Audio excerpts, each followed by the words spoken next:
ठीक है। नमस्कार दोस्तों, स्वागत है आपका अपने YouTube channel Kota education hub में।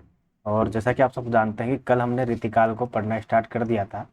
और रीतिकाल के बारे में जो भी महत्वपूर्ण अवधारणाएं थी, जो भी एक परिचय क्लास में हो सकता था, उससे बेस्ट हमने आपके सामने रखा है कि रीतिकाल किस प्रकार से शुरू हुआ है, कौन कौन सा विभिन्न विभिन्न धाराओं में किस प्रकार से इसका वर्गीकरण किया गया है, रीतिकाल का प्रवर्तक कौन है और क्यों है, रीतिकाल का नामकरण क्या क्या किस किस कवि ने रखा है और कौन सा नाम सटीक है, और समय सीमा भी हमने पढ़ी है। इसके लिए आप क्लास देख सकते हैं, यूट्यूब पे अपलोड हमने कर दी है। अब जब रीतिकाल की सारी मेन विशेषताएं, सबसे इंपॉर्टेंट तो विशेषता है ना रीतिकाल की, कि रीतिकाल किस प्रकार से भक्ति काल से भिन्न है, आदिकाल से भिन्न है, ये चीजें भी हमने देखी। और ये पूछी जाएगी आपसे इंटरव्यू में। आप जब प्रोफेसर बनेंगे तो आपको पता होनी चाहिए सारी चीजें, और एग्जाम में भी प्रश्न पूछे जाते हैं ये सारी चीजें। ठीक है। अब इसके बाद हम जब बात करते हैं, आज जिन तथ्यों की बात करेंगे उनमें हम बात करेंगे रीतिकाल के प्रमुख कवि।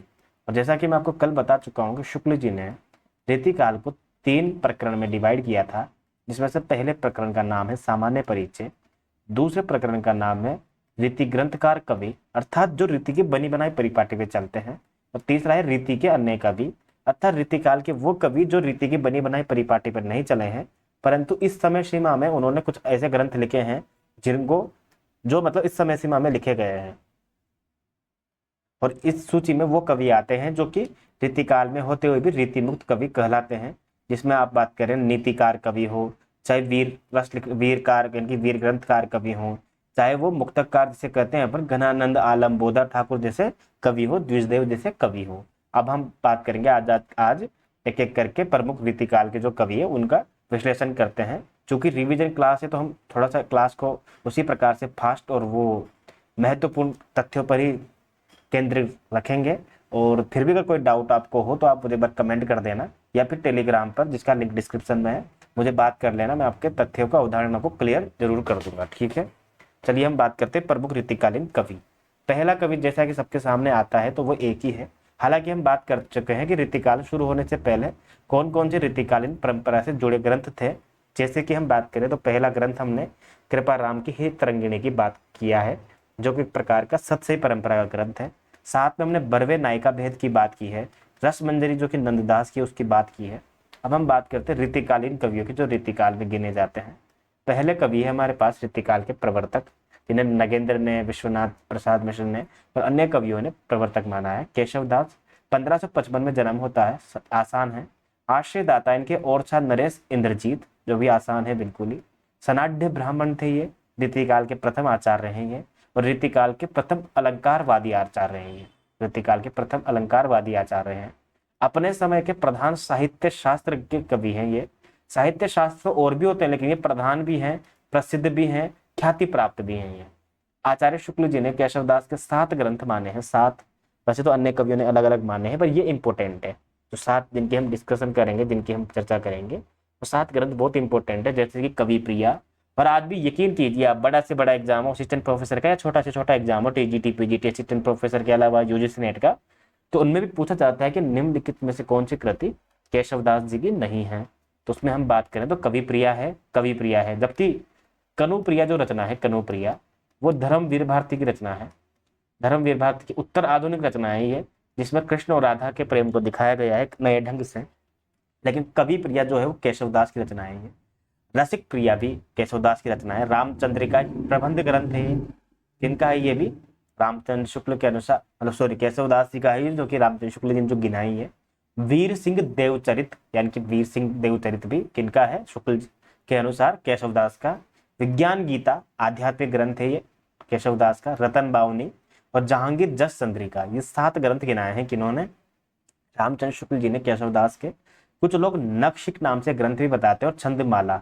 नक्षिक आपको याद नहीं करना है, पर छंदमाला जरूर याद करना है, क्योंकि पूछा जाता है छंदमाला किस कवि का ग्रंथ है।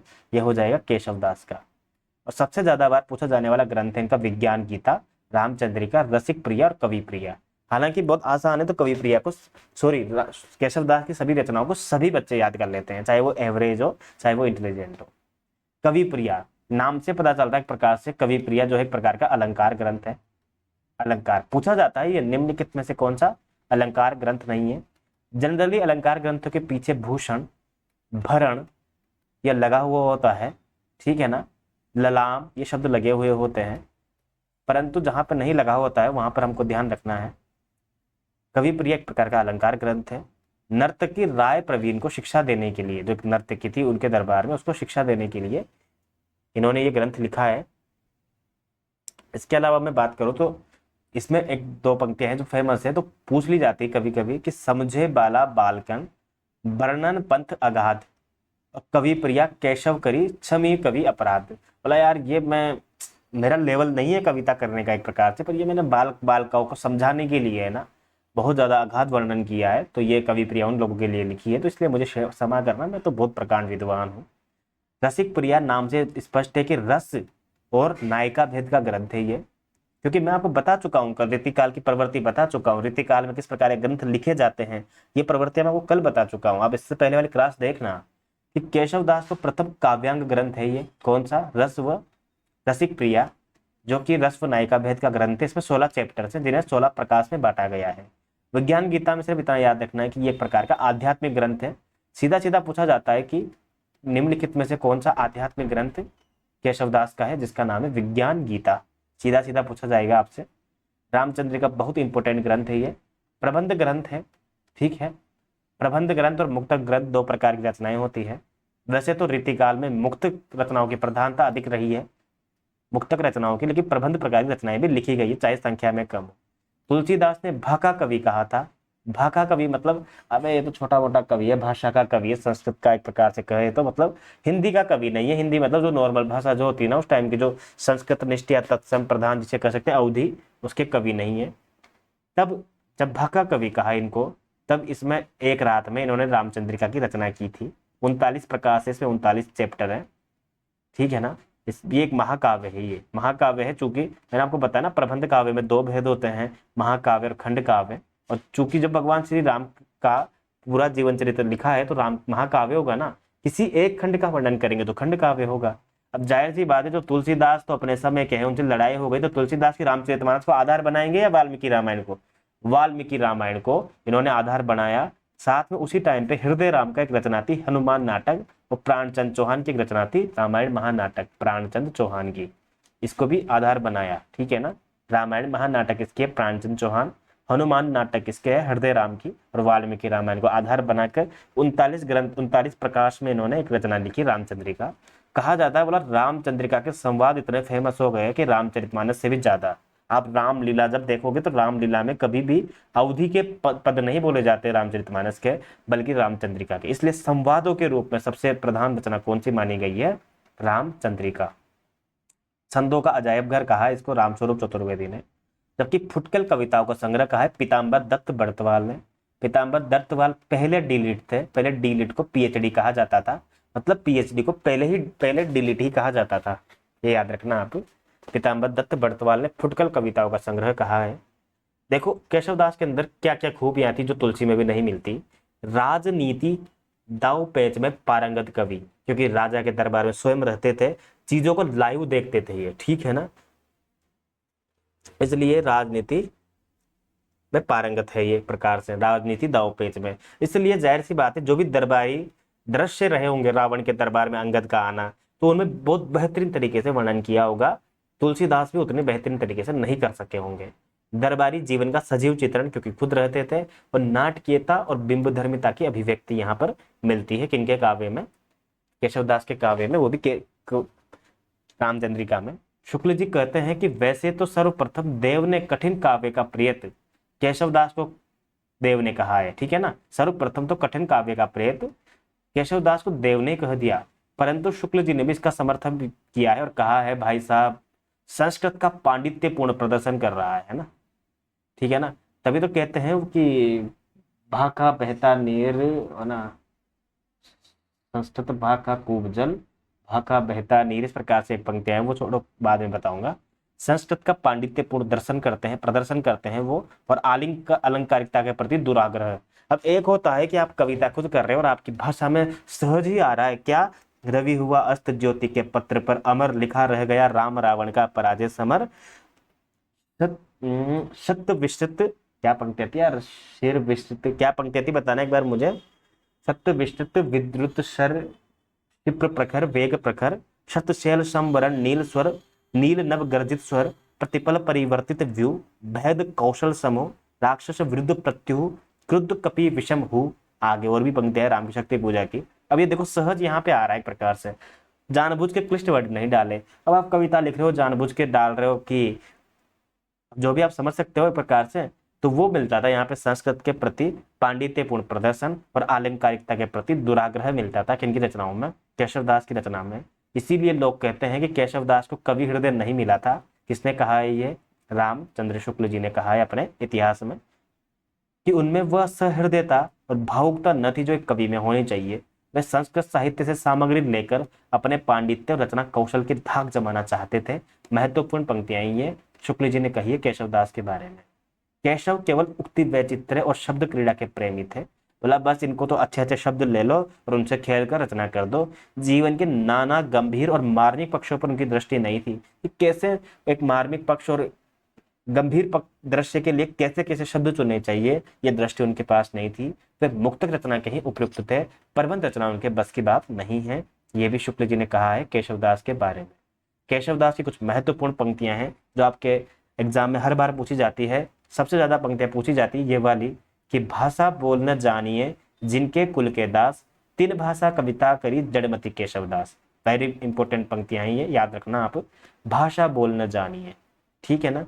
और इसके बाद दूसरे नंबर पे जो सबसे ज्यादा इंपॉर्टेंट पंक्तियां हैं वो ये है कि यद्यपि सुजाति सुलक्षणी, सुबरन सरस सुव्रत, भूषण बिनु न बिराजिए, कविता बनिता मित्र। ठीक है, ये भी बहुत इंपॉर्टेंट पंक्तियां हैं। किसकी है ये भी? केशवदास की। इसके अलावा कुछ इंपॉर्टेंट पंक्तियां बताऊं। केशव केसनी अस्करी, बेरहु जशन कराही, चंद्र बदन मृगलोचनी, बाबा कही कही जाए। अब इसमें केशव शुरू में आ चुका है इसलिए ये पंक्तियां चांस नहीं है, परंतु दूसरी पंक्ति जो है ना, चंद्र वदनी मृगलोचनी, बाबा कही कही जाए। बोला यार देखो तो सही यार, ये 19-20 साल की मस्त मस्त जो लड़कियां हैं वो मुझे बाबा अंकल अंकल कह के जा रही है। केशव केसनी अस्करी, बेरहु जश्न कराए, कि हे भगवान कभी भी बाल नहीं उड़ने चाहिए, बेरी के भी बाल ना उड़े, क्योंकि बाल उड़ने के बाद तो जो ये लड़कियां हैं ये अंकल कह के जाती है, तो बाबा कही कही जाए। दूसरी पंक्तियां इनकी महत्वपूर्ण। अरुण गाथ अतिप्रात पद्मिनी, प्राणनाथ भय, मानव केशव दास कोकनद कोक प्रेममय। इतनी खास नहीं है पर याद रखना आप। चरण धरत चिंता करत, चितवत चारों ओर। ओह भाई साहब, टेंशन में जब चोरी करता है ना चोर, तो टेंशन में करता है। सुबरन को खोजत फिरे कवि व्यभिचारी चोर। श्लेष अलंकार के लिए ये उदाहरण 1000 बार पूछा गया है। हो सकता है कभी पंक्तियों के लिए भी पूछ ले कि किसकी पंक्तियां आई है? केशवदास की। किसकी पंक्तियां आई है? सुबरन को खोजत फिरे, सुबरन को खोजत फिरत कवि व्यभिचारी चोर। ठीक है ना, ये याद है। इसका अर्थ क्या है? सुवर्ण को, तो सुवर्ण के 3 अर्थ निकल रहे हैं यहाँ पे। कवि, सुवर्ण मतलब कवि क्या चाहता है? अच्छे अच्छे शब्द ढूंढना चाहता है ताकि उसको मतलब एक बेहतरीन रचना तैयार कर सके।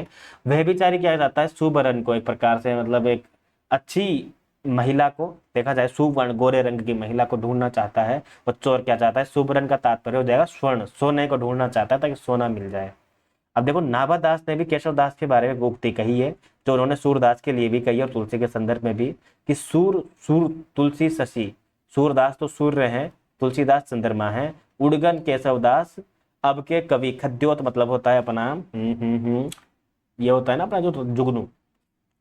अब के कवि खद्योत सम, जहां तहां करत प्रकाश। नाभादास की पंक्तियां ये। इन पंक्तियों में केशवदास को तारा या नक्षत्र कहा है। अब देखो नाभादास ने तो सूर सूर तुलसी शशि कह दिया, लेकिन शुक्ल जी इसका बिल्कुल विपरीत कहते हैं। वो कहते हैं कि सूर्य तो जो सूरदास है वो तो हिंदी काव्य गगन के चंद्रमा है, अर्थात सूर्य सूर्य नहीं है, यानी कि सूरदास सूर्य नहीं है, जबकि तुलसी जो है वो हिंदी काव्य गगन के सूर्य है, जगमगाते रत्न है। ये याद रखना आप। इसके अलावा मैं बात करूं तो आपने एक पंक्तियां पढ़ी होगी, अभिधा उत्तम काव्य है, मध्य लक्षणा दीन, है ना। जबकि केशवदास ने भी पंक्तियां लिखी है, उत्तम मध्यम अधम कवि, उत्तम हरि रसलीन। बोला कवि के 3 प्रकार होते हैं, उत्तम मध्यम और अधम कवि। उत्तम हरि रसलीन, बोला उत्तम कवि तो वो है जो हरि के रस में लगा रहता है। और मध्यम मानत मानुषनी, दापनि अधम प्रवीण। इस प्रकार से अलग अलग अर्थ निकलता है। क्या है कि उत्तम कवि वो होते हैं जो परमात्मा के यश में लीन रहते हैं, अर्थात ईश्वर के गुणों का गान अपनी कविता में करते हैं। मध्यम कवि वो होते हैं जो मध्यम मानत मानुषन, जो मनुष्य के चरित्रों का वर्णन करते हैं। और अधम कवि तो वो होते हैं जो दूसरों का ही दोषों का बखान करते रहते हैं। ये पंक्तियां किसकी है? केशवदास की है। अब हम बात करते हैं बहुत इंपॉर्टेंट तथ्यों पर, जो कि बहुत ही महत्वपूर्ण है रीतिकाल के संदर्भ में भी और रीतिकालीन काव्य शास्त्र के संदर्भ में भी। और आप यकीन कीजिएगा, जब आप पाठ्यक्रम देखेंगे आपका, तो रीतिकाल की प्रवृत्तियां, रीतिकाल के कवि तो लगा हुआ रहता है, साथ में रीतिकालीन काव्य शास्त्र अलग से टॉपिक लिखा हुआ रहता है। नहीं भी लिखा हुआ है तो भी ये पूछा जाता है कि भामह, उद्भट, दंडी आदि, अब ये सारे के सारे काव्य शास्त्रीय आचार्य हैं पुराने, कि भामह, उद्भट, दंडी प्राचीन आचार्यों का अनुसरण तो किया है, जो रस, रीति आदि सब कुछ अलंकार के ही अंतर्गत लेते थे। साहित्य शास्त्र को अधिक व्यवस्थित और समुन्नत रूप में लाने के लिए मम्मट, आनंदवर्धन आचार्य और विश्वनाथ का नहीं। अर्थात बड़ी बड़ी कोचिंग खुली हुई थी, भामह की, उद्भट की और दंडी की, मम्मट की, आनंदवर्धन आचार्य की और विश्वनाथ की। तो इनके बाद जो बाकी और कवि होते हैं ना, केशवदास के बाद, वो तो सब किसके पास गए हैं? मम्मट के पास गए कोचिंग लेने। सारे कवि इसके बाद के, कुछ एक को छोड़कर आनंदवर्धन के पास गए हैं, विश्वनाथ के पास गए हैं, ठीक है ना, जयदेव के पास गए हैं वो। परंतु भाई साहब केशवदास किसके पास गए? भामा के पास, उद्भट के पास और दंडी के पास गए हैं। और यहाँ से क्या सीखा उन्होंने? रस, रीति आदि के और अलंकार आदि का क्या सीखा उन्होंने? पाठ सीखा है। अलंकारों के लक्षण तो कहां से ले उन्होंने? दंडी से। दंडी की कौन सी रचना है? काव्य दर्श तथा बहुत सी बातें अमर चरित, काव्य कल्पवता वृत्ति और केशव मृत अलंकार शेखर से ली हैं। और आप इंपोर्टेंट मान के चलिए इन तथ्यों को कि काव्य दर्श किसकी रचना है। 1000 बार प्रश्न पूछा जाता है और बच्चे 1000 बार पढ़कर भी गलत कर देते हैं। इन तथ्यों को याद रखिएगा, गलत मत कीजिएगा। काव्य अलंकार मतलब काव्य दर्श जो रचना है वो है दंडी की, ठीक है ना। इसके अलावा मैं बात करूं अगर, हाँ, काव्य दर्श की बात करी अपन ने। इसके अलावा मैं बात करूं तो ये केशव मिश्र की हो जाएगी अलंकार शेखर। इसके अलावा एक ग्रंथ है अपना काव्य मीमांसा, वो ग्रंथ है राजशेखर का। हालांकि ये आप जब केशवदास काव्य शास्त्र पढ़ेंगे तब मैं इनको विस्तार से बताऊंगा, पर आप इन छोटी छोटी रचनाओं को याद रखना। ये प्रश्न पूछा जाता है और अच्छे से अच्छे बच्चा भी, कवि जो भी होता है वो भी गलत कर देता है इन रचनाओं को, है ना।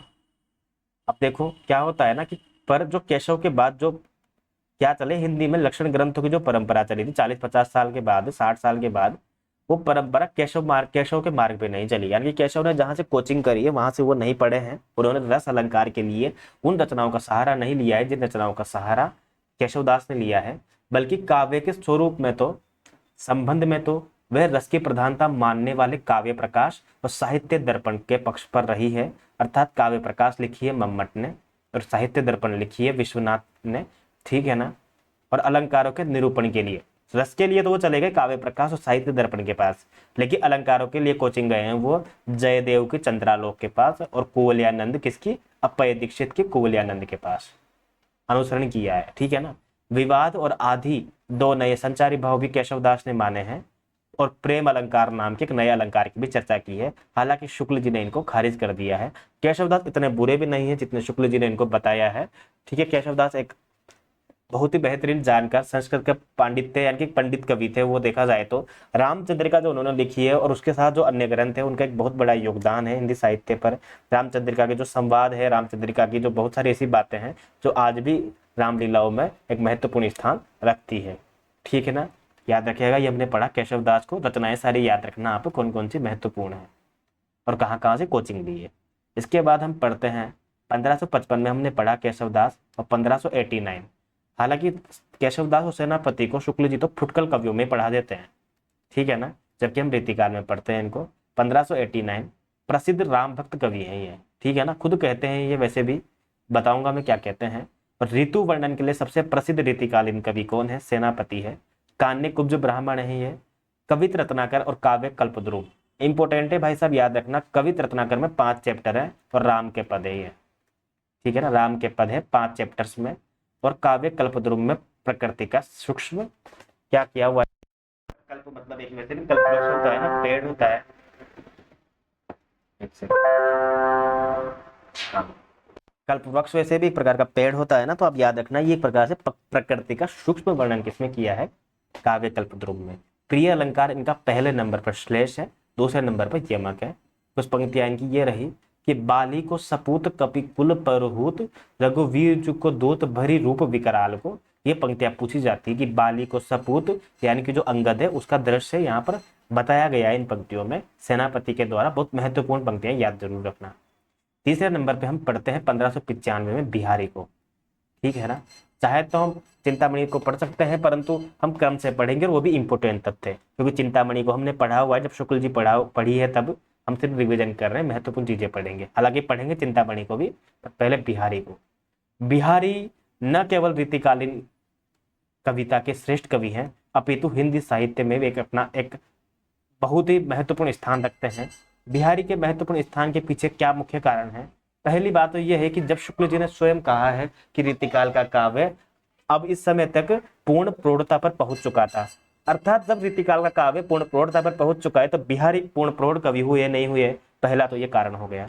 दूसरा कारण यह है कि विश्वनाथ प्रसाद मिश्र ने कहा है कि रीतिकाल का काव्य विशुद्ध साहित्य सृजना का काव्य है, अर्थात विशुद्ध साहित्य जब रीतिकाल में रचा गया है तो बिहारी भी उस प्रकार के कवि हुए या नहीं हुए? हुए ना, विशुद्ध साहित्य रचने वाले। अब विशुद्ध साहित्य का मतलब क्या होता है? साहित्य को साहित्य सोचकर कविता करना, कविता को कविता समझकर कविता करना, अनायास कविता करना नहीं। जैसे तुलसीदास ने भक्ति करने के लिए करी है, कबीरदास ने बस चलते गए लिखते गए हो गई कविता। यहाँ पर कविता सोचकर कविता लिखी गई है। बावजूद अब आप मुझे ये बताओ कि मैं अपने मन से कविता करूंगा तो ज्यादा श्रेष्ठ कविता लिख पाऊंगा, या जब आप मुझसे कोई कहेगा तब मैं ज्यादा श्रेष्ठ कविता कर पाऊंगा? जब मैं अपने मन से कविता करूंगा ना तब मैं श्रेष्ठ रचना कर पाऊंगा। बावजूद यहाँ कवियों पर दबाव होने के भी इतनी श्रेष्ठ रचनाएं निकल कर आई है, तो वास्तव में श्रेष्ठ काल है या नहीं है ये? और उसके ऊपर बिहारी तो राजाश्रित थे, दरबारी साहित्य लिखा है इन्होंने, तो मिर्जा राजा जयसिंह के दरबार में रहे हैं, और बावजूद एकदम किसे कहते हैं ना, एक एक दोहा सोने के गहने के, मतलब सोने की एक एक असरफी के समान है उनका एक एक दोहा। कहते हैं ना कि क्या बोलते हैं, सतसैया के दोहरे जो नावक के तीर, देखकर में छोटे लगे घाव करे गंभीर। ठीक है ना, घनानंद एक बहुत श्रेष्ठ कवि है, कोई दिक्कत नहीं है। इधर से अपने केशवदास बहुत बढ़िया कवि है, देव मतीराम की कोई कमी नहीं है। पर बिहारी ने एक ही रचना में अपने मन का भी लिखा है और सामने वाले के लिए भी लिखा है, और जिस भी क्षेत्र में इन्होंने कलम चलाई है वहां एक श्रेष्ठ दोहा लिखकर उन्होंने सामने पेश किया है। जैसे कि हम बात करें अगर, तो भक्ति का दोहा हो, चाहे वो मेरी भव बाधा हरो राधा नागरी सोई, जा तन की झाई परत श्यामरित दुती होई। चाहे भले श्रृंगार का हो, श्रृंगार में संयोग श्रृंगार का हो, अरे लिख तो मैं दूसरे के लिए रहा हूं ना, बावजूद अपने आप को इतना उन्होंने उस गहराई में डुबोया है कि एक बेहतरीन दोहा निकलकर सामने आया है। ठीक है ना, वो पढ़ते हैं ना अपन, क्या बोलते हैं कि अपने अंग को जान के जोबन नृपत प्रवीण, स्तंभ मन नैन नितंब में बड़ो इजाफा कीन। ये पंक्तियां हो गई। साथ में अगर भक्ति की बात करें तो भक्ति की बात करी, श्रृंगार की बात करी, वियोग श्रृंगार के भी दोहे इन्होंने लिखे हैं, और ज्योतिष शास्त्र से जुड़े ग्रंथ भी इन्होंने लिखे हैं, नीति के पद भी इन्होंने लिखे हैं, नीति के दोहे भी लिखे हैं इन्होंने। तो होता है ना कि विभिन्न प्रकार के विविध क्षेत्रों में आप कलम चला रहे हो और एक श्रेष्ठ रचना सामने ला रहे हो, तो आप वैसे ही एक बड़े कवि हो गए। तो बिहारी 1595 में जन्म होता है, ग्वालियर के पास बसुआ गोविंदपुर गांव में। माथुर चौबे ब्राह्मण थे ये। इनके पुत्र का नाम है, जो कि दत्तक पुत्र है, इनका सगा नहीं है, कृष्ण कवि, जिन्होंने भी बिहारी सतसई की टीका लिखी है। गुरु इनके नरहरि दास है। जब हम बिहारी सतसई पढ़ते हैं, हमने पढ़ाई हुई है, वीडियो आप देख सकते हैं, उसमें नरहरि दास के बारे में एक पद दिया हुआ है। काफी पद है पर उनको भी हम पढ़ते हैं। निम्बार्क संप्रदाय में दीक्षित है, ये मिलता है। पसंदीदा इनका अलंकार रूपक है और रीति सिद्ध कवि कहलाते हैं ये। केशव सेनापति, ये सब रीतिबद्ध कवि है, रीति सिद्ध कवि है। जयपुर के मिर्जा राजा जयसिंह, जयपुर के मिर्जा राजा जयशाह, जिन्हें महाराजा जयसिंह भी कहते हैं, उनके दरबार में रहे ये। और एक बार जब वो अपने पत्नियों के बीच में, रानियों के बीच में डूबे हुए थे, किसी प्रकार के राजपाट का और किसी प्रकार का उनको भान नहीं था, तब बिहारी ने पहले ये दोहा लिखा उनके सामने कि नहीं पराग नहीं मधुर मधु, नहीं विकास यही काल, अली कली ही सो बिंध्यो आगे कौन हवाल। ठीक है ना, इस प्रकार से राजा को उद्बोधन देने के लिए दोहा लिखा गया था। कोई अगर आपसे पूछे कि कौन सा दोहा था जिसके बाद बिहारी सतसई लिखी गई, तब तो इस दोहे की चर्चा की जाएगी। लेकिन अगर कोई पूछे बिहारी सतसई का पहला दोहा कौन सा है, तब हम बात करेंगे मेरी भव बाधा हरो राधा नागरी सोई, जा तन की झाई बरत श्याम हरित दुती होई। इसके बाद हम बात करेंगे, जो भी टेलीग्राम पे लाइव सुन रहे हैं, ये क्लास लैपटॉप में रिकॉर्ड हो रही है बाकायदा, बहुत ही साफ सुथरी, टेक्स्ट भी लिखा हुआ है शानदार तरीके से, आप इसको यूट्यूब पर देख सकते हैं। कल तक आपको मिल जाएगी, डोंट वरी, ठीक है ना। और इससे पहले हमने रीतिकाल की पहली क्लास पढ़ी थी, जिसमें रीतिकाल की प्रवृत्तियां, अवधारणाएं जो महत्वपूर्ण थी, नामकरण, इनसे संबंधित विशेषताएं, उनको हमने इससे पहले पढ़ा था। इसके बाद देखो, महाराज ने बिहारी को इसी प्रकार के सरस दोहे बनाने की आज्ञा दी है और साथ ही एक एक दोहे पर अशर्फी देने को भी कहा था। इस प्रकार से 700 से ऊपर दोहे बने, जो संग्रहित होकर बिहारी सतसई के नाम से प्रसिद्ध हुए। मानक जो मानते हैं कि दोहे कितने माने जाने चाहिए, तो 713 दोहे माने जाते हैं। जगन्नाथ दास रत्नाकर ने मानक टीका जो इसकी लिखी है बिहारी रत्नाकर के नाम से, उसमें 713 दोहे हैं। अब सबसे महत्वपूर्ण बात यह निकलती है कि क्या बिहारी सतसई में टोटल 713 दोहे, क्या पूरे दोहे हैं? नहीं, ये गलत है। उसमें से सोरठे भी हैं अच्छी खासी संख्या में, ये याद रखना आप, ठीक है ना। 100 से भी ज्यादा उसमें सोरठे भी हैं, और सोरठा अपने आप में बहुत ही प्यारा छंद है, सोरठा भी, जो दोहे से एकदम विपरीत होता है। सोर दोहे में जहाँ 13-11 मात्राएं होती हैं, वहाँ सोरठे में 11-13 मात्रा होती है। और 11वां जहाँ पे होता है पद, यानी कि पहले और तीसरे चरण में यति भी होता है, तुकांत भी होता है। बिहारी रीतिकाल के रीति सिद्ध काव्यधारा के कवि थे। डॉक्टर नगेंद्र ने इन्हें रीतिबद्ध कवि माना था, क्योंकि वहां पे उन्होंने डिवाइडेशन नहीं किया था। ये रीतिबद्ध, रीति सिद्ध, रीतिमुक्त, ये डिवाइडेशन तो विश्वनाथ प्रसाद मिश्र ने किया था। बिहारी ने यदि लक्षण ग्रंथ के रूप में अपनी सतसई नहीं लिखी है, क्योंकि लक्षण ग्रंथ आप समझते हैं ना, लक्षण ग्रंथ तो किसी भी ग्रंथ का अनुकरण करके, कॉपी करके हिंदी में लिख दिया, बस खत्म बात। वो संस्कृत में लिखा हुआ था, उसी बात को मैंने हिंदी में लिख दिया, और हिंदी में भी कैसा लिखा, जो मुझे अच्छा लगा। अर्थात जो मुझे सरल चीजें लगी उनको तो मैंने समझा दिया, जो कठिन लगी उनको वैसा का वैसा ही छोड़ दिया, न तो उनको सरल रूप में सामने वाले के सामने पेश किया, और न ही मैंने उनका अनुकरण किया। तो लक्षण ग्रंथ नहीं है बिहारी सतसई, ठीक है ना। बिहारी सतसई की विशेषता क्या है? वो बिहारी की खुद की भी विशेषता है, जैसे भाषा की सामासिकता।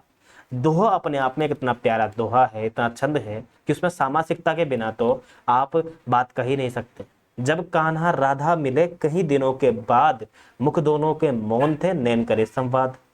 मौन होकर भी संवाद हो रहा है, देखो आप। बरसों की जो पीर थी, नैनों में जो पीर थी, बरसों लगे कमाए, और देख पिया को सामने क्षण में दिए गवाए, ठीक है ना। और कल्पना की समाहार शक्ति भी है, किसमें? बिहारी सतसई में और बिहारी में भी। साहित्यिक ब्रजभाषा का प्रयोग किया है, और गागर में सागर भरने का काम किसने किया है? कवि भी और बिहारी ने। टीकाएं किस किसने लिखी हैं? कृष्ण कवि की टीका, कृष्ण कवि की टीका जो उन्होंने लिखी है, इनके पुत्र ने, उन्होंने जो दोहे थे बिहारी सतसई के, उनको कवित्त और सवय छंदों में उसका अनुवाद कर दिया गया है, उसको बदल दिया गया है। बिहारी का सबसे उत्तम और प्रामाणिक संस्करण बड़ी मार्मिक टीका के साथ थोड़े दिन हुए प्रसिद्ध साहित्य मर्मज्ञ और ब्रजभाषा के प्रधान आधुनिक कवि बाबू जगन्नाथ दास रत्नाकर ने निकाला। इस शुक्ल जी की पुस्तक में हमको मिलता है। जितने श्रम और जितनी सावधानी के साथ ये ग्रंथ संपादित हुआ है, आज तक हिंदी का कोई और ग्रंथ नहीं संपादित हुआ है। यह भी शुक्ल जी कहते हैं बिहारी रत्नाकर के बारे में, जो कि जगन्नाथ दास रत्नाकर की संपादित पुस्तक है। लल्लू लाल ने भी बिहारी सतसई पे टीका लिखी है, जिसका नाम है लाल चंद्रिका।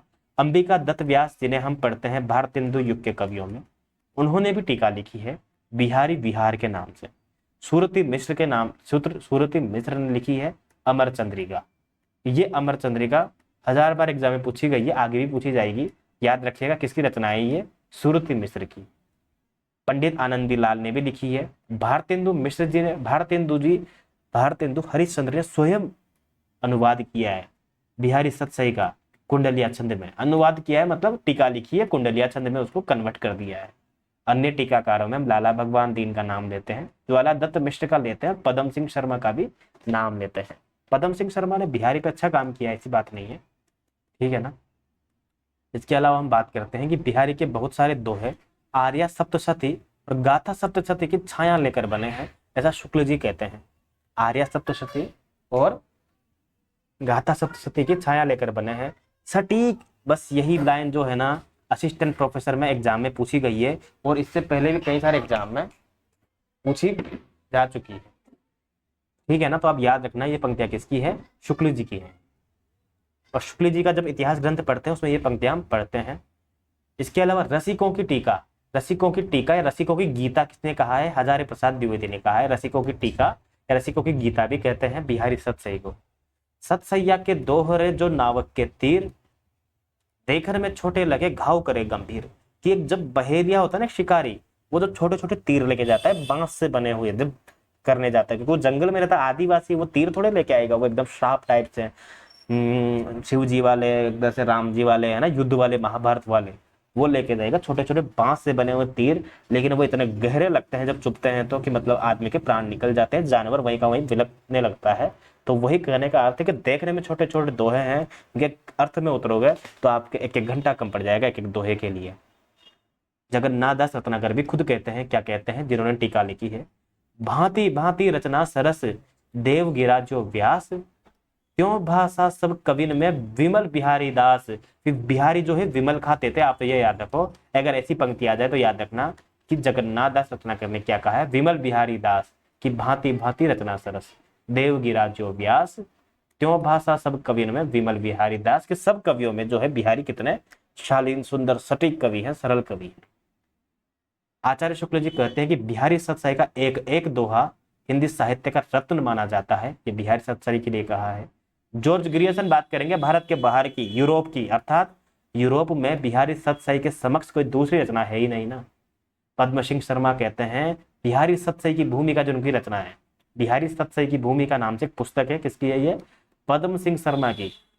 पद्म सिंह शर्मा वही है जिन्होंने 1907 में तुलनात्मक आलोचना का सूत्रपात किया था। तुलनात्मक आलोचना के जनक कौन है, ये पद्म सिंह शर्मा है। पद्म सिंह शर्मा जिन्होंने बिहारी सतसाई को शक्कर की रोटी कहा है, क्या कहा है, शक्कर की रोटी कहा है, शक्कर की। और बिहारी पीयूषवर्षी घनश्याम है, घनश्याम है तो घनश्याम में कौन आते हैं, राधा चरण गोस्वामी ने कहा है बिहारी को पीयूषवर्षी घनश्याम है। कविता उनकी श्रृंगारी है, बहुत शानदार है, मजा आ जाता है पढ़ के, परंतु प्रेम की उच्च भूमि पर नहीं पहुंच पाती है, नीचे ही रह जाती है। कौन कहेगा ऐसी कमियां, कौन निकालता है, शुक्ल जी। तो बोला वो कौन सा कवि है जिसके लिए कहा है कि इनकी कविता प्रेम की उच्च भूमि पर ठहरती है, विचरण भी करती है, वो है घनानंद। बोला कविता उनकी श्रृंगारी है, बहुत अच्छी है, संयोग श्रृंगार लिखा है, परंतु प्रेम की उच्च भूमि पर नहीं पहुंचती है, नीचे ही रह जाती है। जो किसी हाथी दांत के टुकड़े पर महीन बेल बूटे देखकर घंटों वाह वाह किया करते हैं, पर जो हृदय के अंतस्थल पर मार्मिक प्रभाव चाहते हैं, किसी भाव की स्वच्छ निर्मल धारा में कुछ देर अपना मन मग्न रखना चाहते हैं, उनका संतोष बिहारी से नहीं हो सकता है। ये पंक्तियां शुक्ल जी की है। सीधी भाषा में अगर आपको मैं बताऊं तो आप थोड़ी देर तो सुन लेंगे, आज ब्लू है पानी पानी पानी पानी, थोड़ी देर तो सुन लेंगे आप क्या बोलते हैं कि 4 बज गए लेकिन पार्टी अभी बाकी है, थोड़ी देर तो पार्टी भी कर लेंगे आप, 2 घंटे तक नाच भी लेंगे इनके ऊपर। लेकिन जब आप अकेले में होंगे, एकांत में होंगे, तब आप एक ही गीत सुनेंगे। कौन सा गीत सुनेंगे आप, मतलब जो पुराने गीत है, जो शांत प्रद है। कैसे, लग जा गले कि फिर वही हंसी रात हो न हो, शायद फिर इस जन्म में मुलाकात हो न हो, और चेहरे पे खुशी छा जाती है, आंखों में सुरूर आ जाता है, जब तुम मुझे अपना कहते हो, अपने पे गुरूर आ जाता है। साहिर लुधियानवी, द ग्रेट साहिर लुधियानवी का लिखा हुआ गीत है ये। साहिर और अमृता प्रीतम की प्रेम कहानी भी अद्भुत है, हालांकि इसको पढ़े ना कभी ऐसा। बिल्कुल अमृता प्रीतम से एक आदमी और प्रेम करता था जिसका नाम है इमरोज, बहुत बड़ा चित्रकार है। इमरोज के पास ही अपना अंतिम समय बिताया था अमृता ने। कहते हैं कि बोला यार, अमृता कहती है बोला इमरोज तुम बहुत अच्छे हो, तुम इमरोज हो, पर तुम साहिर नहीं हो, बस ये बात है। और साहिर लुधियानवी बहुत अच्छे गीतकार हैं। उस टाइम पे तो भारत के ही थे, बाद में पाकिस्तान चले गए विभाजन के समय, अमृता भी चली गई, वो उनका भी भारत से बहुत लगाव था। बहुत अद्भुत है अमृता प्रीतम, जिनके खुद के उपन्यास भी हैं, जिनकी आत्मकथा है रसीदी टिकट के नाम से।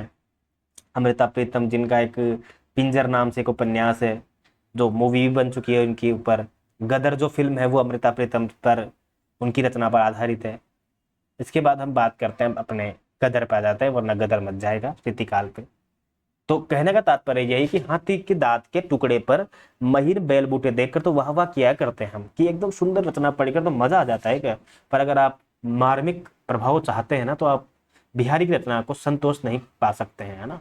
यदि प्रबंध काव्य एक विस्तृत वनस्थली है तो मुक्तक एक चुना हुआ गुलदस्ता है, ऐसा शुक्ल जी कहते हैं जब बिहारी का वर्णन करते हैं।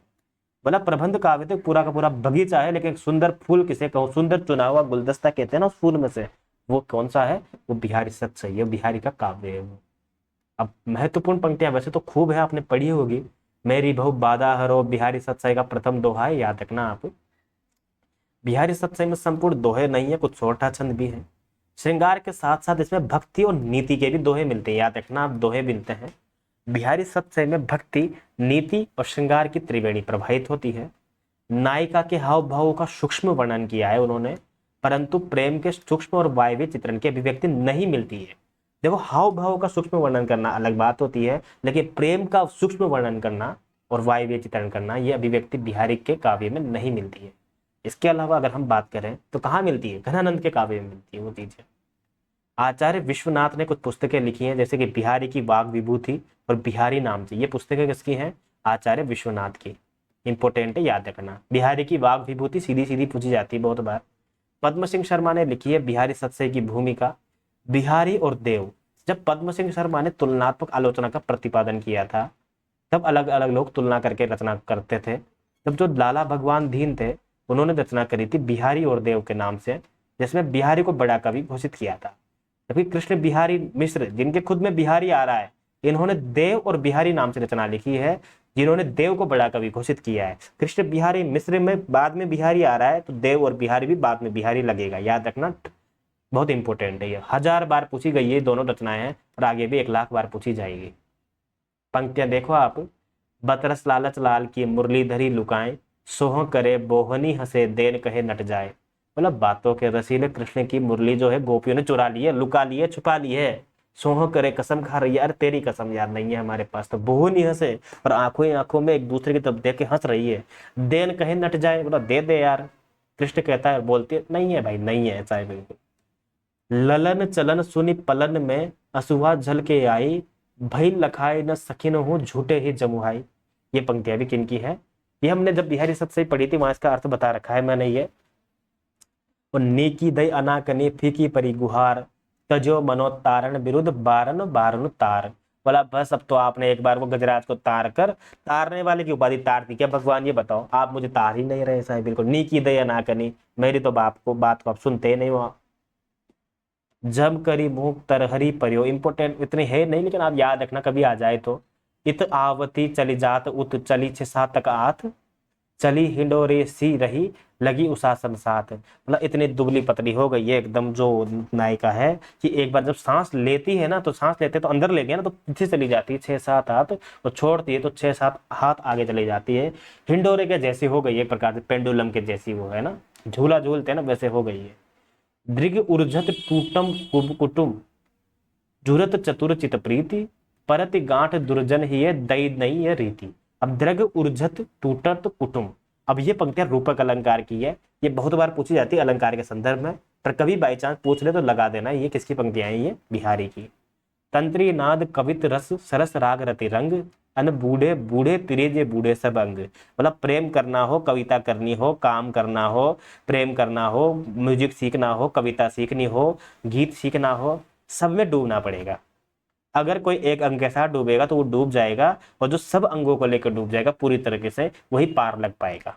ये इसका मोटा मोटा अर्थ है। और तो पर वारू उर्वशी सुन राधि के सुजान, तू मोहन के दिल में बसी है दिल बसी समान। तू मोहन के उर बसी है उर बसी समान, ठीक है ना। तू मोहन के उर में अर्थात हृदय में बसी हुई है, उर बसी जैसे दिल के पास कोई आभूषण रहता है ना, जो हृदय के साथ हमेशा रहता है 24 घंटे, उसी प्रकार तू भी हृदय में बसी हुई है। मोटा मोटा अर्थ ये निकलता है। बिहारी को हमने पढ़ा। कोई भी डाउट हो, कोई बात समझ में नहीं आए हो, तो जरूर कमेंट करना, मुझे पूछना, या फिर कमेंट टेलीग्राम पर भी आप मुझसे पूछ सकते हो। इसके बाद हम बात करेंगे रीतिकाल के बहुत ही महनीय, बहुत ही प्रसिद्ध कवियों में एक है मतीराम। चूंकि हम क्रम से बात कर रहे हैं, 1555 में केशवदास, 1589 में, 1589 में सेनापति, 1595 में बिहारी, और 1604 के आसपास हम बात करते हैं मतीराम की। मतीराम, कुछ लोग तो कहते हैं मतीराम और ये क्या बोलते हैं चिंतामणि त्रिपाठी, ये सब भाई हैं, लेकिन कुछ लोग इसका खिलाफ बात करते हैं, बोला नहीं है यार, इससे कुछ भी भाई वही थोड़े हो जाएंगे। रीतिबद्ध कवि है मतीराम भी। प्रसिद्ध अलंकार इनका यमक है। फूल मंजरी, जो कि बहुत इंपॉर्टेंट रचना है, फूल मंजरी। ललित ललाम, ललाम आ रहा है पीछे, पता चल रहा है ललाम से, अर्थात अलंकार ग्रंथ हो गया। मतीराम सतसही, साहित्य सार, लक्षण श्रृंगार और अलंकार पंचाशिका। अलंकार पंचाशिका नाम से वैसे काफी सारी रचनाएं मिलती है, परंतु याद रखना आप। और वृत्त कौमुदी और रसराज, अब रसराज में तो रस ही आ रहा है, तो रस का ग्रंथ हो गया। ललित ललाम अलंकार ग्रंथ हो गया। इधर से बात करें अगर हम वृत्त कौमुदी, तो कौमुदी जब भी आ जाए तो समझ लेना आप ये छंद का ग्रंथ है। कौमुदी आ जाए, पिंगल आ जाए, ठीक है ना, वृत्त विचार आ जाए, वृत्त आ जाए, वृत्त, समझ लेना सारे की सारी रचनाएं छंद से संबंधित है ये। फूल मंजरी, फूल से पता चल रहा है फूल जैसा बेटा, किसका बेटा, जहांगीर किसका बेटा है, अकबर का, उसके आश्रय में लिखी थी इन्होंने ये 1679 1679 में, 1679-80 बोलते हैं ना इसको। तो जहांगीर के आश्रय में फूल मंजरी लिखी थी। ललित ललाम जो है वो बूंदी के महाराज भाव सिंघाड़ा के दरबार में लिखा था। नाम से पता चल रहा है ललित ललाम अलंकार ग्रंथ है। 100 अर्थ अलंकारों का विवेचन किया गया है इसमें। याद रखना अर्थ अलंकार है, न कि शब्द अलंकार। अलंकार के दो भेद होते हैं ना, शब्द अलंकार और अर्थ अलंकार। तो ये प्रश्न पूछा गया है कि ललित ललाम में जो है वो शब्द अलंकारों का भेद है क्या, नहीं, गलत हो जाएगा आपका ये, ठीक है ना। तो 100 अर्थ अलंकारों का भेद या विवेचन किया गया है किसमें, ललित ललाम। अब जाहिर सी बात है ललित ललाम जो है 100 अर्थ अलंकार है, तो अलंकार इन्होंने घर से तो बनाए नहीं है। संस्कृत के जो काव्यशास्त्र ग्रंथ है वहां से इन्होंने कॉपी किया होगा, डेटा सीखा होगा, फिर लिखा होगा। इसलिए ऐसे ग्रंथों को हम लक्षण ग्रंथ बोलते हैं, जो कहीं ना कहीं किसी काव्यशास्त्र ग्रंथ को पढ़कर उसको देखकर फिर लेके जाते हैं। छंदसार नाम से पिंगल का ग्रंथ भी मिलता है। अब पिंगल मतलब छंद का, अब छंद से पता चल रहा है छंद का है। महाराज शंभुनाथ सोलंकी को समर्पित किया था इन्होंने। इनका परम मनोहर जो ग्रंथ है ना, अब जाहिर सी बात है कोई ग्रंथ मैंने किसी के दरबार में लिखा है तो हो सकता है वो उतना प्रसिद्ध ना हो, क्योंकि उसको मैंने उसके मन के अनुरूप लिखा है। लेकिन कोई भी ऐसा ग्रंथ जो मैंने किसी के दरबार में नहीं लिखा, अर्थात मैंने अपने घर पे लिखा है, मैंने घर पे लिखा है मतलब मेरी मर्जी से लिखा है, और मेरी मर्जी से लिखूंगा तो मनोहर होगा या नहीं होगा, होगा। इसका इनका परम मनोहर ग्रंथ है रसराज, जो किसी को भी समर्पित नहीं है, किसी के भी दरबार में नहीं लिखा गया है। रसराज में रस और नायिका भेद का ग्रंथ है, सबसे प्रसिद्ध ग्रंथ है ये। और व्रत कौमुदी तो छंद शास्त्र का ग्रंथ है, छंद शास्त्र का ग्रंथ है व्रत कौमुदी। अलंकार पंचाशिका जो कि ज्ञानचंद के आश्रय में लिखी है। और मतीराम सतसई जो है भोगनाथ, मतीराम सतसई सोता ही रहता है एक राजा, क्या करता रहता है, भोग करता रहता है। तो भोगनाथ के आश्रय में रचित ग्रंथ कौन सा है, मतीराम सतसई। ओके बच्चों, ओके आगे चलते हैं अपन। मतीराम की रचना की सबसे बड़ी विशेषता यह है कि उसकी सरसता अत्यंत स्वाभाविक है, न उनमें भाव की कृत्रिमता है, न भाषा की। भाषा शब्दाडंबर सर्वथा मुक्त है, अर्थात किसी प्रकार के शब्दों का व्यर्थ आडंबर नहीं है, वहां पे पाखंड नहीं है प्रकार का, वहां पे एक प्रकार से पांडित्यपूर्ण प्रदर्शन नहीं है। भाव में कृत्रिमता है, न कि भाषा की। कृत्रिमता मतलब क्या होता है पता है ना आपको, एक प्रकार से अच्छा, न तो उसमें भाव की कृत्रिमता है न भाषा की, अर्थात कृत्रिमता का मतलब होता है अननेचुरल, और एक होता है नेचुरल। नेचुरल का उल्टा होता है कृत्रिम। नेचुरल का मतलब होता है प्राकृतिक या नैसर्गिक, और एक होता है कृत्रिम। कृत्रिम का मतलब होता है आर्टिफिशियल। जैसे एक होता है ना कृत्रिम हाथ लगाना, नकली हाथ लगाना, तो न तो उसमें भाव की कृत्रिमता है न भाषा की। किसके लिए कहा गया है ये, श्रीमती राम के लिए, श्रीमती राम के लिए। इंपॉर्टेंट पंक्तियां ये शुक्ल जी ने कही है इनके संदर्भ में, और प्रश्न पूछा गया है बहुत बार ये कि नायिका के विरह ताप को लेकर जो बिहारी के समान मजाक इन्होंने नहीं किया है, क्योंकि बिहारी को थोड़ा सा वियोग श्रृंगार नहीं लिखना आया, ऐसा कहते हैं। जैसे कहा तो है उन्होंने कि चली हिंडोरे से जुड़े, है ना, चले चिसा तक हाथ, है ना, उसी प्रकार से कि जैसे झूलना झूलता है ना, वैसे नायिका भी झूल रही है। ये पंक्ति अभी जस्ट पढ़ी थी ना अपन ने, ये रही, लगी उसासद साथ, ठीक है ना, ये वाली पंक्तियां। इत आवती चली जात उत चली छे सात तक आत, ठीक है। अब देखो इनके भाव व्यंजक व्यापारों की श्रृंखला सीधी और सरल है, बिहारी के समान चक्करदार नहीं है। इंपॉर्टेंट है ये पंक्ति, 1000 बार पूछी गई है, आगे ही पूछी जाएगी। अरे कुछ ही तो कवि रीतिकाल में इंपॉर्टेंट है यार, उनकी पंक्ति आराम से याद हो जाएगी। देखते रहो बस, शुक्ल जी को देखते रहो, शुक्ल जी को पूरा पढ़ाया हुआ है अपन ने। शुक्ल जी के बाहर किसी कवि की पंक्तियां किसी और से नहीं पूछी जाएगी, ये मैं गारंटी देता हूं आपको। कि किनके, मतीराम के भाव व्यंजक व्यापारों की श्रृंखला सीधी और सरल है, बिहारी के समान चक्रदार नहीं है। इनका सच्चा हृदय कवि हृदय था। अब ये जो पंक्तियां मैं बोल रहा हूँ ना, ऐसा नहीं है, ये लागू तो बहुत सारे कवियों पे होती है, पर शुक्ल जी ने इनको एक ही जगह समाहित किया है कि इनका सच्चा कवि हृदय था। किसका, मतीराम को सच्चा हृदय मिला था। रीतिकाल के प्रतिनिधि कवियों में पद्माकर को अगर हम छोड़ दें तो और किसी कवि में मतीराम किसी चलती भाषा और सरल व्यंजना नहीं मिलती है। तभी तो रीतिकाल के प्रतिनिधि कवि पद्माकर हैं। अर्थात पद्माकर के बाद दूसरे बड़े कवि कौन कहलाएंगे? वैसे तो जिस हिसाब से शुक्ल जी कहते हैं मतीराम, क्योंकि रीतिकाल के प्रतिनिधि कवियों में पद्माकर को छोड़कर और किसी कवि में मतीराम किसी चलती भाषा और सरल व्यंजना नहीं मिलती है। अब क्या हो अगर ऐसा आ जाए कभी कि पद्माकर की जगह दे दे वो डॉट डॉट डॉट को छोड़कर किसी कवि में मतीराम किसी चलती भाषा और सरल व्यंजना नहीं मिलती है, तो ऑप्शन में आ जाए कि यहाँ क्या आएगा? पद्माकर, बिहारी, केशवदास या देव। और मैं आपको क्या बताऊं, ये प्रश्न 1000% इंपोर्टेंट और पूछा जा चुका है। ये देखो, पूछे जा चुके हो प्रश्न को ही मैं जोर लगा के कहता हूं आपके सामने, और पूछे हुए गए प्रश्न को दोबारा एग्जाम में पूछने के लिए किसी प्रकार की रिश्वत देने की आवश्यकता नहीं है। रसराज, ललित ललाम, मतीराम के ये दो बहुत प्रसिद्ध ग्रंथ है, क्योंकि रस और अलंकार की शिक्षा में इनका बराबर प्रयोग होता चला आया है। अरे इन्होंने क्यों लिखे ललित ललाम, रसराज जैसे ग्रंथ राज्य दरबार में? उस टाइम पे यही खुद विश्वविद्यालय हैं, इनके पास आने वाले खुद वो क्या बोलते हैं, इनके खुद के पुत्र, राजाओं के पुत्र ही विद्यार्थी हैं। उनको सिखाने के लिए कविताओं का बहुत माहौल रहता था उस जमाने में यार। टाइम पास के लिए क्या था? इंपोर्टेंट पंक्तियां कभी पूछ ली जाएगी कौन सी पंक्तियां इंपोर्टेंट है, तो ये यूजीसी नेट में भी पूछी जाती है पंक्तियां, और असिस्टेंट प्रोफेसर में भी, टीजीटी पीजीटी में भी, कि कुंदन को रंग फीको लागे, झलके अति आंगन चारु गोराई। बस इतनी पंक्तियां याद रखो आप कि मतीराम, तो मतीराम मतलब श्रीमती, श्रीमती मतलब माँ, माँ क्या पहनती है? कुंदन पहनती है। कुंदन मतलब कुंदन का एक प्रकार से सोने का आभूषण पहनती है माँ, तो मतीराम से याद हो जाएगा ये।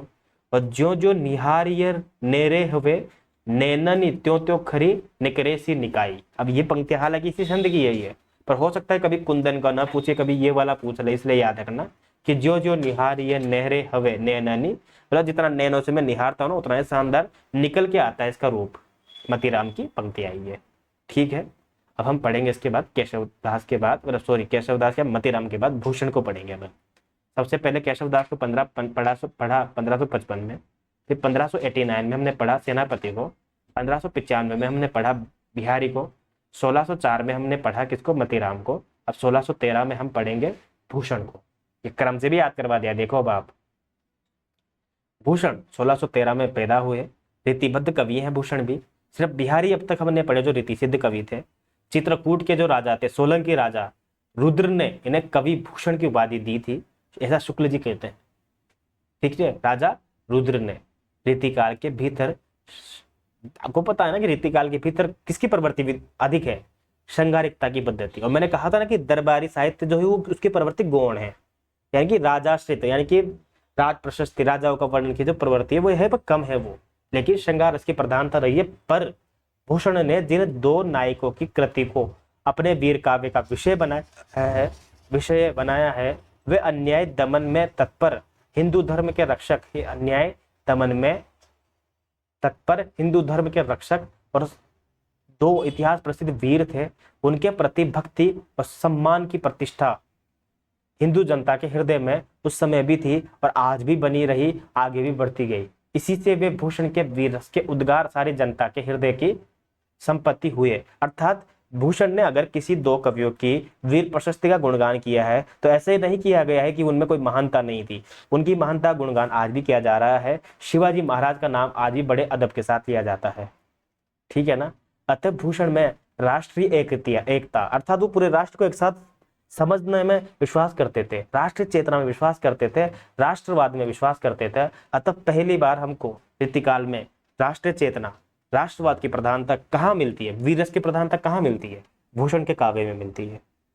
इधर ऐसा नहीं कि इन्होंने संपूर्ण फिर वीररस ही लिखा है, दो चार कविता इनके श्रृंगार में भी मिलते हैं, पर गिनती के योग्य नहीं है। अधिकांश काव्य किस प्रकार के हैं इनके, जो कि श्रृंगार रस प्रवृत्ति के ही इन्होंने ग्रंथ लिखे हैं, मतलब सॉरी वीररसता के, वीररस पर ग्रंथ ही इन्होंने अधिक लिखे हैं जिसमें वीरता का प्रमाण मिलता है। भूषण का वैसे वास्तविक नाम कुछ कवि घनश्याम कहते हैं विश्वनाथ मिश्र के अनुसार, लेकिन ये भूषण, अब कुछ लोग तो मुरलीधर भूषण को और इन भूषण को एक मानते हैं और कुछ लोग भूषण को अलग मानते हैं और मुरलीधर भूषण को अलग मानते हैं। ये देखो लिखा हुआ है ना यहाँ पे कि भूषण ग्रंथावली का संपादन जो किया है विश्वनाथ मिश्र ने। और विश्वनाथ मिश्र कौन है? वही जिन्होंने अपने घनानंद की ग्रंथावली का या घनानंद के कविता का संपादन किया है, ठीक है ना। इसके बाद अगर हम बात करें तो अगली पंक्तियां हैं कि भूषण के अलावा मुरलीधर भूषण नाम के कवि मिलते हैं। कुछ आलोचक दोनों को समान बताते हैं, कुछ लोग उनको भिन्न मानते हैं। अब हम बात करते हैं भूषण की रचनाओं की। अब जाहिर सी बात है भूषण है तो उनकी पहली रचना हो जाएगी शिवाजी के आश्रय में शिवराज भूषण। अब इसका मतलब ये नहीं कि शिवराज के आश्रय में लिखी है और भूषण ने लिखी इसलिए शिवराज भूषण हो जाएगा, नहीं। मैंने आपसे पहले कहा था कि भूषण आ जाए, अलंकरण आ जाए, भरण आ जाए, इन रचनाओं को हम अलंकार प्रवृत्ति की रचनाएं मानते हैं कि इनमें अलंकार ग्रंथ है ये, अर्थात शिवराज भूषण एक प्रकार का अलंकार ग्रंथ है। इससे पहले जब हमने मतीराम का पढ़ा था, ललित ललाम, वहां हमने बात की थी 100 अर्थ अलंकार है, उसमें 100 अर्थ अलंकारों का विवेचन किया गया है, शब्द अलंकारों का नहीं, 100 अर्थ अलंकारों का। उसी प्रकार शिवराज भूषण में भी 105 अलंकारों का वर्णन मिलता है, 105 अलंकारों का वर्णन मिलता है। यह एकमात्र प्रमाणिक पुस्तक है जो कि मानने में आता है कि हाँ ये खुद भूषण ने लिखी है। हालांकि और पुस्तकें भी इनकी है, परंतु इनके ऊपर थोड़ा सा आक्षेप लगता है कि हाँ नहीं हो सकती। जैसे शिवा बावनी भी इनकी है, छत्रसाल दशक भी इनकी है। छत्रसाल दशक है, याद रखना, छत्रसाल दशक, न कि छत्र प्रकाश। छत्र प्रकाश प्रबंध रचना है लाल कवि की, इंपोर्टेंट है ये। अलंकार प्रकाश भूषण ने क्या किया, उस राजा के ऊपर लिखा जो पूरे भारत में प्रकाश लाना चाहता था, जिसका नाम है शिवाजी। अतः शिवाजी के ऊपर लिखने वाले भूषण ने कौन सी रचना लिखी, अलंकार प्रकाश। जबकि अलंकार पंचाशिका किसकी पढ़ी अपने 2 मिनट पहले, मतीराम की, मतीराम की। और छंदो हृदय प्रकाश किसकी रचना है, छंदो हृदय प्रकाश भी किसकी रचना है, इसकी भूषण की। इंपोर्टेंट नहीं है पर पूछ ली जाती है। शिवराज भूषण ज्यादा बार पूछी गई है, छत्रसाल दशक भी पूछी गई है, ठीक है। अब ये देखो कुछ रचनाएं, भूषण उल्लास, दूषण उल्लास, दूषण हजारा, नाम से पता चल रहा है भूषण की है। भूषण उल्लास आ जाए, दूषण उल्लास आ जाए, दूषण हजारा आ जाए, भूषण लगा देना। अगर भूषण ऑप्शन में ना हो और मुरलीधर भूषण ऑप्शन में हो ना तो भी लगा देना आप, तो ये याद रखना। इससे पहले मैंने एक पंक्तियां बताई थी आपको, बाली का सपूत कपि कुल हूत, है ना। तो बाली का सपूत यानी कि बाली का पुत्र जब रावण की सभा में जाता है तो उसका वर्णन, अंगद का वर्णन किसने किया है, सेनापति ने किया है। लेकिन यहाँ पे जो वर्णन है ना, किसका वर्णन है, ये शिवराज का। तो शिवराज का वर्णन कहाँ है, ये रहा, मलेच्छ वंश पर शेर शिवराज है। तो ये पंक्तियां किसकी है, कविवर भूषण की है ये, ठीक है ना। कि इंद्र जिमी जंब पर, बाढ़व सु अंब पर, रावण संदर्भ पर, रघुकुल राज है। बस इतने से याद रखो आप, कि जैसे इंद्र जो है यम के ऊपर है, कोई किसके मतलब रावण के ऊपर जैसे किस प्रकार से भगवान श्री राम ने आक्रमण किया है, तो उसी प्रकार से चीता जो है मृगों के झुंडों पर किस प्रकार से आक्रमण करता है। तो कहने का तात्पर्य यह है, कान्हा जिस प्रकार से कंस पर आक्रमण करता है, उसी प्रकार से मलेच्छ भारी आक्रमण करता मानते थे हम, उनके ऊपर किसने आक्रमण किया है, शेर ने। और शेर कौन है, शिवराज ने, शेर शिवराज है। ऊंचो घोर मंदिर के अंदर रहन वारी, ऊंचे घोर मंदिर के अंदर रहाती है। ये पंक्तियां किसकी है, भूषण की, बड़ी प्रसिद्ध पंक्तियां हैं ये। कि कंदमूल भोग करे, कंदमूल भोग करे, 3 बेर खाती थी वे 3 बेर खाती है। बोला एक टाइम पे वो रानी महारानी 3 बार खाती थी दिन भर में, अब सिर्फ 3 बेर खा के काम चलाना पड़ रहा है उसको। ऊंचे घोर मंदिर के अंदर रहन वाली, ऊंचे घोर मंदिर के अंदर रहती है सब। पहले बड़े बड़े महलों में रहती थी और आज देखो ये कहाँ रहती है ना। तो ये पंक्तियां किसकी है, ये भी भूषण की है। ये कौन सा अलंकार है यहाँ पे, यमक अलंकार है यहाँ पे। 3 बेर खाती थी वे 3 बेर खाती है, 2 समान शब्द अलग अलग अर्थों में 2 बार प्रयोग में आए तो वहां पे हम यमक अलंकार मानते हैं। साहू को सराओ कि सराओ छत्रसाल को, और आपस की ही फूटते सारे हिंदुवान टूटे, टूटे कुल रावण अनीति अति करते। भाई अनीति अगर अति मात्रा में करोगे तो सारे हिंदुओं का गर्व टूट जाएगा। और हिंदुओं पे और राष्ट्रीयता पे किसने लिखा है, भूषण ने। अतः ये पंक्तियां किसकी हो जाएगी, भूषण की, भूषण की, भूषण की। अब हम बात करते हैं इसके बाद महत्वपूर्ण कथन, क्योंकि मतीराम के लिए पढ़ा ना, सच्चा हृदय है भाई, कृत्रिमता नहीं मिलती है इसके पास, तो सरलता चलती भाषा है पद्माकर के बाद इसी की है। भूषण के बारे में तो पंक्तियां पढ़नी पड़ेगी ना, कि भूषण की भाषा में ओज की मात्रा तो पूरी है। धीरज का कभी ओज नहीं होगा तो क्या होगा फिर, ये बताओ। होते ना ओज गुण, माधुर्य गुण, प्रसाद गुण पढ़ते हैं ना हम, तो ओज की मात्रा तो भरपूर है, पर अधिकतर पद कैसे है, अव्यवस्थित। इंपोर्टेंट है ये, कि भूषण की भाषा में अव्यवस्थितता मिलती है क्या, बिल्कुल मिलती है। अधिकतर पद अव्यवस्थित है, व्याकरण का उल्लंघन प्राय मिलता है, और वाक्य रचना भी गड़बड़ है। कौन कहता है ऐसा, शुक्ल जी। किसके संदर्भ में कहते हैं ऐसा, भूषण के संदर्भ में। पर शुक्ल जी तारीफ भी करते हैं कि बोला शिवाजी और छत्रसाल की वीरता के वर्णनों को कोई कवियों की झूठी खुशामद नहीं कर सकता, क्योंकि वो योग्य हैं। इसलिए कहा जाता है कि भूषण पालकी में बैठते थे ना तो सबसे पहला कंधा खुद महाराज छत्रसाल लगाते थे। इतनी ज्यादा क्या बोलते हैं उसको, अरे क्या कहते हैं उसको यार, इतना ज्यादा मतलब उनका नाम था, प्रसिद्धि थी भूषण का, इतना ज्यादा महत्व था। काल संशक्ति और लोक संशक्ति का गहरा भाव मिलता है, क्योंकि देखो इतना पहले उन्होंने पहचान लिया कि राष्ट्र एक होने वाला है बाद में, अर्थात काल संशक्ति और लोक संशक्ति का गहरा भाव मिलता है भूषण में, जिनकी रचना को जनता का हृदय स्वीकारेगा। इंपॉर्टेंट है ये। जबकि मैंने इससे पहले जब आपको रहीम पढ़ाया था तब भी कहा था कि जनता का प्रिय कवि वही होगा, ठीक है ना, जिसको मतलब जनता प्यार करेगी, तो रहीम पढ़ाते हुए कहा था। उसी प्रकार यहाँ भूषण के बारे में शुक्ल जी कह रहे हैं कि जिसकी रचना को जनता का हृदय स्वीकार करेगा ना, उस कवि की कीर्ति तब तक बराबर बनी रहेगी जब तक स्वीकृति बनी रहेगी, शुक्ल जी कहते हैं भूषण के संदर्भ। तो बस आज के लिए इतना काफी है। क्लास अच्छी लगी हो तो लाइक कर देना, कमेंट कर देना, शेयर कर देना। अच्छी लगी हो तो वास्तव में कमेंट करना, नहीं लगी हो तो बेईमानी हुआ जो भी मतलब जैसे भी लगे वैसा कमेंट कर देना। बाकी मिलते हैं अगली क्लास में, कोशिश करेंगे अगली क्लास में, ये दूसरी क्लास थी रीतिकाल की, तीसरी क्लास में पूरा रीतिकाल को फिनिश कर देंगे अपन, ठीक है ना। अगर मैं मान लो बाई चांस क्लास नहीं भी लेता हूँ लाइव आकर, तो मैं रिकॉर्डिंग डाल दूंगा, क्योंकि वैसे भी आप रिकॉर्डिंग यूट्यूब पे देख ही लेते हो, है ना। अपन रिकॉर्ड यूट्यूब पे तो लाइव आते ही नहीं है, यूट्यूब पे लाइव आएंगे पर जल्दी 10,000 सब्सक्राइब करवा दो आप, फिर उसके बाद मैं सोचना शुरू कर दूंगा, सोचना शुरू कर दिया है अपन ने, पर करवा दो आप जल्दी से फटाफट, ठीक है ना। 11-12 तो करवा ही दो आप 1-2 दिन में, आज कल में मिला के, ठीक है ना।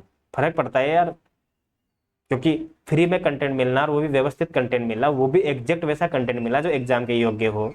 अरे फीस तो देकर भी हमको ऐसा कंटेंट नहीं मिलता है, मैंने खुद ने अनुभव किया है ना सब चीज़ें, ऐसा है। चलिए फिर मिलते हैं अगली क्लास में, है ना। ओके चलो, बाय बाय।